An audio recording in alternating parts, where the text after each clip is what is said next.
గత 120 రోజుల క్రితము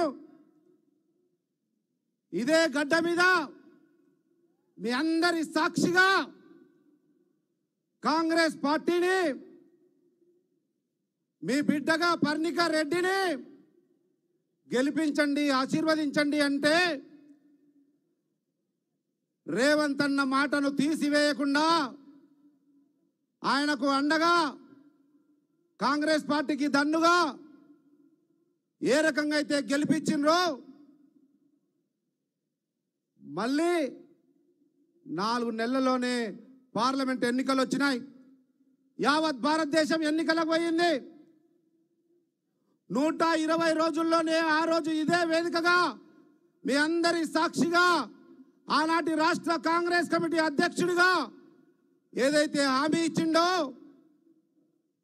ఏదైతే నమ్మకాన్ని విశ్వాసాన్ని కల్పించిండో అది నమ్మి మీరు ఓటేస్తే 120 రోజుల్లో ఏం జరిగిందో మీరు చూస్తూ ఉన్నారు. యావత్ భారతదేశం నివరబోతా ఉంది. నాకు తెలిసి స్వతంత్ర భారతదేశ చరిత్రలో ఒక రాష్ట్ర ముఖ్యమంత్రిగా ఎన్నికై 120 రోజుల్లోనే ఆ రాష్ట్రంలో ఉన్న అన్ని వర్గాల ప్రజల కళ్ళల్లో కాంతి చూసే విధంగా చారిత్రాత్మకమైనటువంటి నిర్ణయాలు తీసుకునే ఒకే ఒక్క నాయకుడిగా ఈరోజు యావత్ భారతదేశంలో కొనియాడబడుతున్నారు. మన అందరి ప్రియతమ నాయకుడిగా ఈ గడ్డ బిడ్డగా పాలమూరు మట్టి పరిమళంలో పరిమళించి రాజకీయ వటవృక్షమై ఈరోజు మన ముఖ్యమంత్రిగా మన ముందున్నటువంటి గౌరవనీయులు యనుమల రేవంత్ రెడ్డి గారు, నేను కానీ మీ పార్లమెంటు అభ్యర్థి వంశీచంద్రెడ్డి గారు ఢిల్లీ పోతుంటాం, బాంబే పోతుంటాం, ఛత్తీస్గఢ్ పోతుంటాం పార్టీ పని మీద. ఎక్కడ పోయినా అడుగుతా ఉన్నారు, क्या हो रहा संपत जी, आपका सीएम साहब दिखने को छोटा दिखता मगर क्या काम कर रहा जी, कोई भी नहीं सोचे ऐसा कर सकता बोल के ఎవరు కూడా ఈ రకంగా చేస్తారని ఊహించలేదు. ఎట్లా చేస్తున్నాడు ఆయన రేవంత్ రెడ్డి అన్నట్టు ఆయన అడుగుతా ఉన్నారు. అది మన బిడ్డ గౌరవం, మన పాలమూరు గౌరవం దశ దిశలా యావత్ భారతదేశంలో మారుమోగుతా ఉంది. దానికి కారణం మీ అందరూ అండగా నిలిచిండ్రు. వారు చెప్పినటువంటి ఆలోచనలకు అనుగుణంగా నడిచినారు కనుకనే ఈరోజు మనకు ఆ గౌరవం దక్కింది. మళ్ళీ అదే గౌరవం దక్కాలంటే మన నాయకుడిగా రేవంత్ రెడ్డి గారికి నైతిక స్థైర్యాన్ని ఇవ్వాలి, కాంగ్రెస్ పార్టీకి అండగా నిలబడాలి. రేపు రాబోయే ఎంపీ ఎన్నికల్లో కూడా కాంగ్రెస్ అభ్యర్థిగా వంశీచంద్రెడ్డి గారిని గెలిపిస్తేనే ఇంకా ధైర్యంగా అనేక కార్యక్రమాలు తీసుకునే అవకాశం ఉంటుంది. ఒక 2 విషయాలు చెప్తా. ఏ 6 గ్యారంటీల పేరు మీద అమలు చేసి ఈరోజు చారిత్రాత్మకమైన ముఖ్యమంత్రిగా 29 రాష్ట్రాల్లో కొనియాడబడతా ఉన్నాడు. ఈరోజు Bharatiya Janata party manifesto release చేసింది.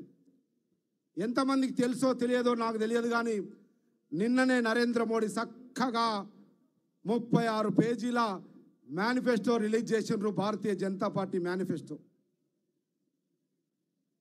ఒక్క అక్షరం ముక్క కూడా, ఒక్క పదం కూడా తెలంగాణ రాష్ట్ర అభివృద్ధి విషయంలో కానీ తెలంగాణ రాష్ట్ర ప్రజల సంక్షేమం విషయంలో కానీ లేదు వారి మేనిఫెస్టోలో.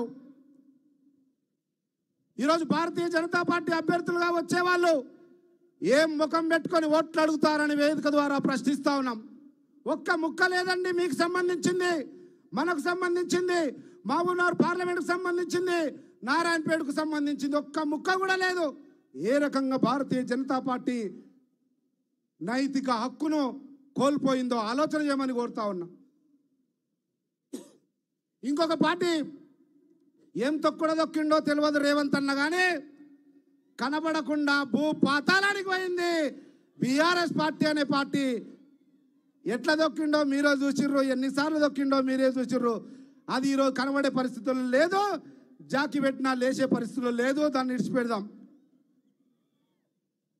కానీ ఈరోజు బీజేపీ పార్టీ మీద పేరు వస్తున్నట్టు ప్రధానంగా మన మహబూబ్ నగర్ పార్లమెంట్లో అత్యధిక జనాభా కలిగిన వాళ్ళు ఎవరు? నా ముదిరాజు పులి బిడ్డలు. ఏమొరిగిందండి ముదిరాజు బిడ్డలకు?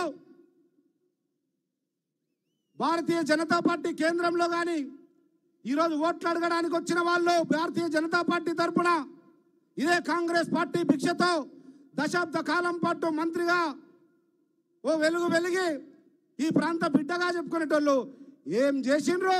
ఈ ప్రాంతంలో అత్యధిక మెజారిటీ జనాభా ఉన్న ముదిరాజులకని అడుగుతా ఉన్నాం. గుండె మీద చేసుకొని సమాధానం చెప్పాల్సిన అవసరం ఉంది. అదే సందర్భంలో ముదిరాజులు కూడా గుండె మీద చేసుకొని ఆలోచన చేయాల్సినటువంటి అవసరం ఉంది. రేపు 13వ తేదీ ఓటేసే ముందు మీ ముందు కనబడతా ఉన్నాడు నిలువెత్తు నిదర్శనం. మీ జీవితాలను మార్చబోతా ఉన్నాడు ముదిరాజు బిడ్డలారా. రేవంత్ రెడ్డి అనేబడే నాయకుడు మీ తరతరాల బిడ్డల జీవితాలను మార్చడానికి వచ్చిన మహానుభావుడుగా కొనియాడబడతారు. కాసేపట్లో మీకు శుభవార్త కూడా తెలియజేస్తారు. ఆలోచన చేయండి. కళ్ళ ముందర కనబడే నాయకుడు మహిళల కొరకు, యువకుల కొరకు, నిరుద్యోగుల కొరకు, రైతుల కొరకు, బడుగు బలహీన వర్గాల కొరకు నేనున్నా మీకు అండగా అని చెప్పే రేవంత్ రెడ్డి కావాలనా? 26 పేజీల మేనిఫెస్టోలో ఒక్క ముక్క కూడా మన గురించి లేకుండా రంగుల కల రాజకీయాలు చేసే వాళ్ళు కావాలన్నా? ఆలోచన చేసుకోమని చెప్తా ఉన్నా. ఎందుకంటే రేపు 13వ తేదీ వేయబోయే ఓటు మీ జీవితాలను మార్చే ఓటు, మీ తలరాతలను మార్చే ఓటు, మీ పిల్లల భవిష్యత్తును తీర్చిదిద్దే ఓటు. అవన్నీ జరగడానికి నిలువెత్తు నిదర్శనంగా మనకు అండగా మన గౌరవ ముఖ్యమంత్రి ఈ గడ్డ బిడ్డ. మనం మనకందరికీ గర్వకారణం. మనందరి గుండె చప్పుడు తెలిసిన నాయకుడిగా రేవంత్ రెడ్డి గారు మన ముందున్నారు. కనుక వారి ఆశీర్వాదం మేరకు, వారి అండదండలతో ఈ ప్రాంతం అభివృద్ధి చెందాలంటే కాంగ్రెస్ పార్టీ చేతి గుర్తే శరణ్యమని తెలియజేస్తూ, ఇంకొక విషయం, నేను ఒక దళితుణ్ణి. ఈ పార్లమెంటులో ఎట్లయితే ముదిరాజులు అత్యధికంగా ఉన్నారో మాదిగలు కూడా ఉంటారు.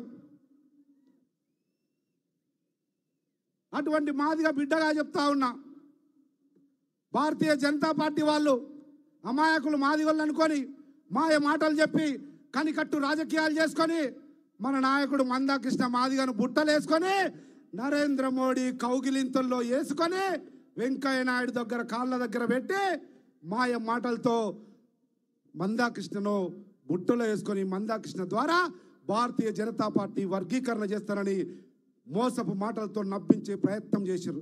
ఈరోజు అడుగుతా ఉన్నా, నరేంద్ర మోడీ కాదు, కిషన్ రెడ్డి, డీకేఆర్నా సమాధానం చెప్పండి. ఎక్కడుంది మీ మేనిఫెస్టోలో ఏబిసిడి వర్గీకరణ?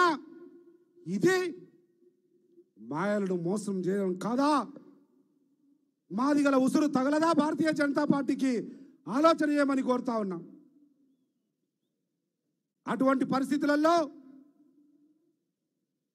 కాంగ్రెస్ పార్టీ, ఇదే రేవంత్ రెడ్డి గారు ఆ రోజు పార్టీలో లేకున్నా, ఇదే మందకృష్ణ గారు వర్గీకరణ గురించి పెద్ద ఉద్యమం చేస్తా ఉన్నాడు బయట.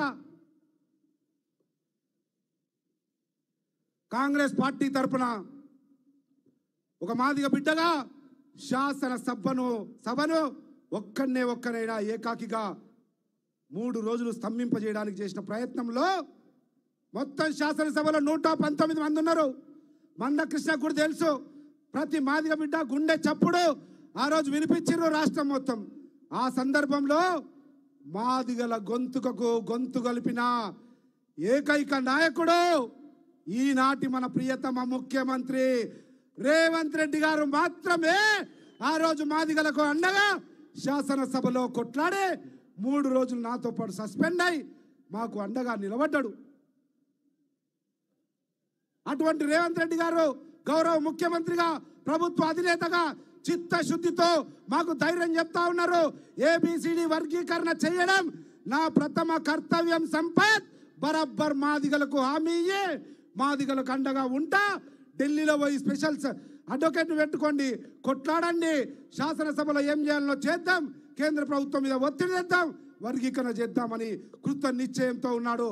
50 మంది మాదిగల తరపున 2 చేతులెత్తి సవినయంగా కాంగ్రెస్ ప్రభుత్వానికి, రేవంత్ రెడ్డి గారికి కృతజ్ఞతలు, ధన్యవాదాలు తెలియజేస్తా ఉన్నాం. ఈ సందర్భంగా ఒక్క ప్రశ్న అడుగుతా ఉన్నా, మందకృష్ణన్న, నీవు నరేంద్ర మోడీ కళ్ళల్లో కాంతి చూడాలనుకుంటున్నావు. అది మంచి పద్ధతి కాదు. మాదిగల వ్యతిరేక మనువాద పార్టీని, నరేంద్ర మోడీని, మన ఆత్మ గౌరవాన్ని తాకట్టు పెట్టడానికి ప్రయత్నం చేయవద్దు అని రెండు చేతులెత్తి మొక్కుతూనే, నీవు నరేంద్ర మోడీ కళ్ళల్లో కాంతి చూడడానికి ప్రయత్నం చేస్తే యావత్ తెలంగాణ మాదిగ ప్రజల కళ్ళల్లో కాంతి చూపించడానికి గౌరవ ముఖ్యమంత్రి రేవంత్ రెడ్డి గారు ప్రయత్నం చేస్తా ఉన్నాడు. దాంట్లో సఫలీకృతమైనటువంటి నమ్మకము, విశ్వాసం ఉంది అన్న విషయాన్ని కూడా గుర్తు చేస్తా ఉన్నా. ఇకపోతే అభ్యర్థి నాకు మంచి సహచర మిత్రుడిగా, అఖిల భారత కాంగ్రెస్ కమిటీ కార్యదర్శిగా, శాసన సభ్యుడిగా పనిచేసినాం. ఈరోజు భారతీయ జనతా పార్టీ తరఫున నిలబడ్డ నాయకురాలు కూడా ఆ రోజు కాంగ్రెస్ పార్టీలో నాతో పాటు వంశీచంద్రుడితో పాటు శాసనసభ్యురాలుగా పనిచేసింది. ఆలోచన చేయండి, ఓటేసేటప్పుడు విచక్షణతో గుండె మీద చేసుకొని పిల్లల భవిష్యత్తు కోసం, మన తలరాతలు మారడం కోసం, 69 జీవో కోసం, లేదంటే జాజమ్మ చెరువు కోసం, ఈ ప్రాంత అభివృద్ధి కోసం, ఈ ప్రాంత ప్రజల సుభిక్షమైనటువంటి సంక్షేమ కార్యక్రమాల కోసం ఆలోచన చేసి ఓటేయండి. ఏమండి చూడండి, వంశీచంద్రెడ్డి ఆని ముత్యం లాగున్నాడు, కడిగి ముత్యం లాగున్నాడు, ఉన్నత విద్యావంతుడు, డాక్టర్ చదివిండు, ప్రజాసేవకు పరితపిస్తా ఉన్నాడు, శాసనసభలో అనుభవం ఉంది, అనేక సమస్యల మీద పనిచేసిండు. రేపు ఈ ప్రాంత ప్రజల సుభిక్షం కొరకు, ఈ ప్రాంత అభివృద్ధి కొరకు రేవంత్ అన్నకు తమ్ముడిగా ఆయన అడుగులో అడుగేస్తా, ఆయన చెప్పిన ప్రతి ఒక్క అంశాన్ని పార్లమెంట్లో లేవనెత్తుతా, మీ గుండె చప్పుడుగా ఉంటా అని మీ ముందుకొచ్చిండు. రెండు చేతులెత్తి మొక్కి ఆశీర్వాదం అడుగుతున్నాడు. చక్కనైనా చిక్కనైనా కడిగిన ఆనిముత్యపు వంశీ చంద్రెడ్డి కావాలనా? ఈ ప్రాంతం పేరు మీద మీ అందరి ఆత్మ గౌరవాన్ని తాకట్టు పెట్టి అనేక సంవత్సరాలు అధికారంలో ఉన్న ఇసుక దంద చేయలే వంశీచంద్రెడ్డి, సార దంద చేయలే వంశీచంద్రెడ్డి, కిరోసిన్ దంద చేయలే వంశీచంద్రెడ్డి, లిక్కర్ షాపులు చేయలే వంశీచంద్రెడ్డి, క్లషర్ మిషన్లు పెట్టలే వంశీచంద్రెడ్డి, ఫామ్ హౌస్లలో పనిచేసేవాళ్ళని చంపలే వంశీచంద్రెడ్డి. స్వచ్ఛమైన మల్లెపువ్వు లాంటి వంశీచంద్రెడ్డి కావాలన్నా? ఈ రకమైనటువంటి చరిత్ర, మరకలు మలినమైన రాజకీయ చరిత్ర ఉన్న వాళ్ళు కావాలన్నా? ఒక్కసారి ఆలోచన చేయండి. ఈ సందర్భంగా మనమందరం కూడా మన బిడ్డగా, నేను కానీ, నాకైతే 50 ఏళ్ళు, ఇప్పుడు ఇక్కడ ఉన్న వాళ్ళందరికీ చెప్తా ఉన్నా, మనము మన తరము చనిపోయే వరకు కూడా పాలమూరు గడ్డకు ఇటువంటి మహర్దశ రాదు. మళ్ళీ రేవంత్ రెడ్డి ముఖ్యమంత్రి లాంటి మహర్దశ మళ్ళీ రాదు. అటువంటి మంచి అవకాశం వచ్చింది, మహర్దశ వచ్చింది.